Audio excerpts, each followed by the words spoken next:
करोड़ों हिंदू मजदूर सड़क पर पैदल और भूखे प्यासे मर रहे हैं। कहाँ गए हिंदुओं के ठेकेदार?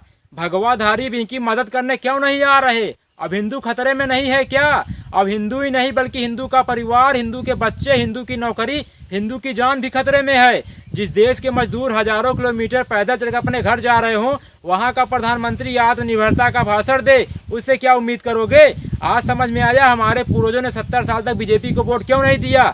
क्योंकि वो जानते थे इनकी औकात देश चलाने की नहीं बल्कि हिंदू मुसलमान में दंगा कराने की है। मेरी बात याद रखना, हिंजड़ों से औलाद और बीजेपी से विकास की उम्मीद केवल आसाराम राम रहीम की गुफाओं में पैदा होने वाले अंधभक्त ही कर सकते हैं। तबाह होकर भी तबाही नहीं दिखती है, अंधभक्ति है जनाब, इसकी दवाई नहीं बिकती। धर्म को धंधे में मिला दिया जाए तो बड़ा फायदा है। किसान 50 रुपए लीटर गाय का दूध नहीं बेच पाता, रामदेव 90 रुपए लीटर गाय का मूत्र बेच लेता है।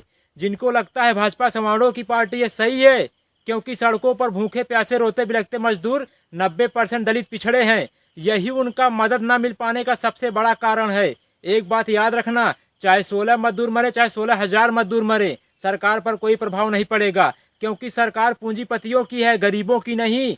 बटन दबाकर उंगली में स्याही देखकर खुश होना ही लोकतंत्र नहीं है। अपने अधिकार के लिए सरकार को उंगली दिखाकर सवाल पूछना भी एक लोकतंत्र है।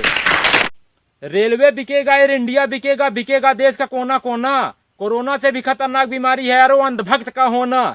हिंदुस्तान में धर्म के नाम पर खून सबका खोल जाता है। बात जब गरीब, किसान, बेरोजगार, मजदूर की होती है तो सबका खून पानी बन जाता है। विदेशों से जो उड़कर आ रहे हैं उनके लिए स्वागत में पोस्टर बैनर लगाए जा रहे हैं, और जो साइकिल से पैदल चलकर आ रहे हैं उनके ऊपर डंडे बरसाए जा रहे हैं। गरीबों की दुर्दशा बता रही हिंदुस्तान में गरीब होना सबसे बड़ा पाप है।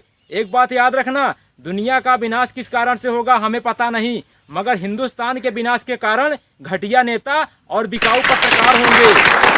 पति मर जाए लेकिन सौतन विधवा नहीं होनी चाहिए, वही हाल है अंधभक्तों का। देश बर्बाद हो जाए मगर मोदी हटना नहीं चाहिए। हमारा देश बदल रहा है, बुलेट ट्रेन की जगह मजदूर पटरी पर चल रहा है।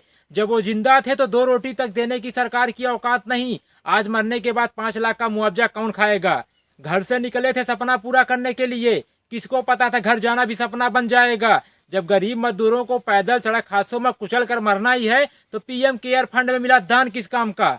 जो सरकार गरीब मजदूरों को घर तक पहुंचाने का ट्रेन का किराया तक ना दे सकी, वो 20 लाख करोड़ का पैकेज क्या देगी? एक बात याद रखना, बिखरेंगे जमी पर तो रमक छोड़ जाएंगे, बिखरेंगे जमी पर तो रमक छोड़ जाएंगे। गरीब है तो क्या हुआ, मरने के बाद भी गरीबी वाली महक छोड़ जाएंगे।